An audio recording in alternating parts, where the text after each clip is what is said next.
Hello friends, welcome back to my YouTube channel Commerce to Career. So student, last part में हमने पढ़ा कि there are 3 levels of management, top level management, middle level management and lower level management, जिसके अंदर हमने जो top level management है उसका मीनिंग किया और जो टॉप लेवल मैनेजमेंट के फीचर्स होते हैं या फिर उनकी क्या क्या कैरेक्टरिस्टिक्स होती हैं वो हमने डिस्कस की।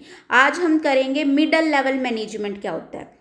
जैसा कि हमने किया, जो मिडल लेवल मैनेजमेंट है उसके अंदर कि कोई भी कंपनी है उसके अंदर जितने भी मैनेजर्स होते हैं या फिर जितने भी हेड डिपार्टमेंट होते हैं वो सारे पर्सन्स इंक्लूड होते हैं। For example purchase manager, sales manager, marketing manager, executive manager, divisional head और फिर डिपार्टमेंटल हेड। अब जो ये सारे पर्सन्स की हमने बात करी, अब इन सब का क्या काम होता है उन चीज़ों को हम इसके अंदर पढ़ेंगे। तो मिडल लेवल मैनेजमेंट के अंदर फर्स्ट फीचर है interpretation of policy framed by top level management. Interpretation of policy framed by top level management का मतलब है कि ये जो मिडल लेवल मैनेजमेंट के अंदर जितने भी एम्प्लॉयज़ या मैनेजर काम कर रहे हैं उनका सबसे पहला जो ऑब्जेक्टिव होता है, सबसे पहला जो काम होता है वो ये होता है कि जितनी भी पॉलिसी या फिर प्लान्स टॉप लेवल मैनेजमेंट के अंदर एम्प्लॉयज़ ने बनाए हुए हैं उन सबको एग्जीक्यूट करना, उन सबको ऑर्गेनाइजेशन के अंदर अप्लाई करना। अब देखो, जो टॉप लेवल मैनेजमेंट है उसका काम है सिर्फ पेपर वर्क तक, वो सिर्फ पेपर्स के अंदर जो है प्लान्स बनाएंगे, पॉलिसी बनाएंगे, बट रियलिटी के अंदर उनको एग्जीक्यूट करना किसी भी ऑर्गेनाइजेशन के अंदर या फर्म के अंदर वो किसका काम होता है? मिडल लेवल मैनेजमेंट का। तो जो मिडल लेवल मैनेजमेंट है वो क्या करेगी? जितनी भी जो पॉलिसी बना रखी है टॉप लेवल मैनेजमेंट है उसको अपनी फर्म के अंदर अप्लाई करेगी।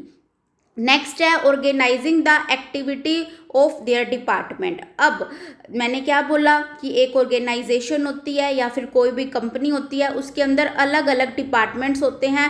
तो जैसे अलग अलग डिपार्टमेंट्स होते हैं, जैसे purchase department, sales department, finance department. तो अब जो भी इन डिपार्टमेंट्स के हेड हैं या जो भी इन डिपार्टमेंट्स के मैनेजर हैं उनका मेन काम क्या होगा कि जो भी उनका डिपार्टमेंट है या जो भी उनका एरिया है, वर्किंग ऑफ एरिया है, काम करने की जो जगह है, उसके लिए जितने भी रिसोर्सेज उनको चाहिए या एक्टिविटीज़ जो उनको अपने डिपार्टमेंट के लिए करनी है या जितने भी जो रिसोर्सेज हैं, चाहे वो ह्यूमन रिसोर्सेज हैं, नॉन ह्यूमन रिसोर्सेज हैं, उन सबको क्या करना? अरेंज करना। नेक्स्ट है फाइंडिंग आउट और रिक्रूटिंग या फिर selecting and appointing the required employees. अब मान लो कोई एक फर्म है, उसके अंदर 3 डिपार्टमेंट है, production department, sales department and finance department. अब जो उन तीनों डिपार्टमेंट के हेड है यानी कि मैनेजर हैं, अब उनका क्या काम होगा? अपने अपने डिपार्टमेंट के लिए पीपल्स को हायर करना, एम्प्लॉयज़ को हायर करना या फिर उनको रिक्रूट करना या फिर उनको क्या करना? अपॉइंट करना। अब जैसे परचेज मैनेजर है, उसको जितनी नीड होगी अपने डिपार्टमेंट के लिए वो उतने पर्सनस को या उतने एम्प्लॉयज़ को हायर करेगा। वहीं पर सेल्स डिपार्टमेंट के अंदर जो पर्सन है, मैनेजर है, उसको अपने डिपार्टमेंट के अंडर काम करने के लिए जितने एम्प्लॉयज़ की नीड होगी वो उतने पर्सन्स को क्या करेगा? अपॉइंट करेगा। फोर्थ है motivating the person to perform to their best ability. अब ये जो मैनेजर्स हैं, ये जो हेड डिपार्टमेंट है, इन सब का मेन मोटिव क्या होता है? इन सब का एक और काम होता है कि जितने भी पर्सन्स इनके नीचे काम कर रहे हैं, इनके अंडर काम कर रहे हैं, उन सबको टाइम टू टाइम मोटिवेट करना ताकि जो वो पर्सन्स हैं वो मोटिवेट होके अपना 100% कंपनी को दे और उससे कंपनी क्या करे? प्रॉफिट अर्न करे। नेक्स्ट है fifth point controlling and instructing the employees. अब देखो, जो ये मैनेजर्स हैं, अलग अलग purchase manager, sales manager, marketing manager या जितने भी जो डिपार्टमेंट्स के हेड हैं उनका क्या काम है? जितने भी एम्प्लॉयज़ उनके अंडर काम कर रहे हैं या उनके डिपार्टमेंट के अंडर काम कर रहे हैं उन सबको कंट्रोल करना और उन सबको time to time guidelines provide करना कि ऐसे काम करना है या ऐसे काम नहीं करना है। नेक्स्ट है sixth cooperate with other department for smooth functioning. Cooperate with other department for smooth functioning का मतलब होता है, अब आपको तो पता है कोई भी फर्म है या फिर ऑर्गेनाइजेशन या कोई भी कंपनी है, उसके अंदर सिंगल पर्सन तो काम नहीं कर सकता सारे का सारा। अब परचेज डिपार्टमेंट, अगर परचेज डिपार्टमेंट के अंदर जितने भी पर्सन्स है या परचेज डिपार्टमेंट का जो मैनेजर है वो अकेले तो काम नहीं कर सकता। अगर वो ऐसा सोचे कि नहीं मुझे किसी और मैनेजर से तो बात करनी ही नहीं है, मुझे किसी और एम्प्लॉय से तो बात करनी ही नहीं है, मेरे अंडर सिर्फ ये 5-6 वर्कर्स काम करते हैं, एम्प्लॉयज काम करते हैं, मैं इन्हीं से काम करूंगा तो मेरा जो काम है वो हमेशा के लिए 100% सही होगा। नहीं, ऐसा नहीं होता।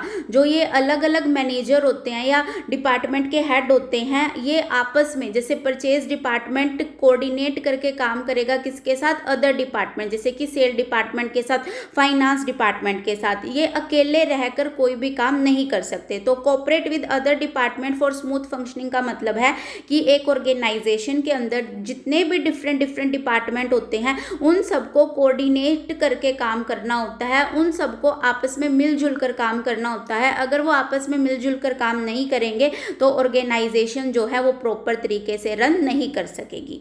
नेक्स्ट है 7th point, implementing the plans framed by top level. अब implementing the plans framed by top level का मतलब है कि जो टॉप लेवल मैनेजमेंट ने रूल्स बनाए हैं, पॉलिसी बनाए हैं, प्लान बनाए हैं, उन सबको अब एग्जीक्यूट कौन करेगा, मिडल लेवल मैनेजमेंट के अंदर जितने भी वर्कर्स काम कर रहे हैं, मिडल लेवल डिपार्टमेंट के अंदर जितने भी डिपार्टमेंटल हेड्स काम कर रहे हैं वो सारे क्या करेंगे, इम्प्लीमेंट करेंगे। आई होप आपको ये मिडल लेवल मैनेजमेंट का मीनिंग और इन सब के फीचर्स अच्छे से समझ आए होंगे। Thank you and do not forget to subscribe my channel.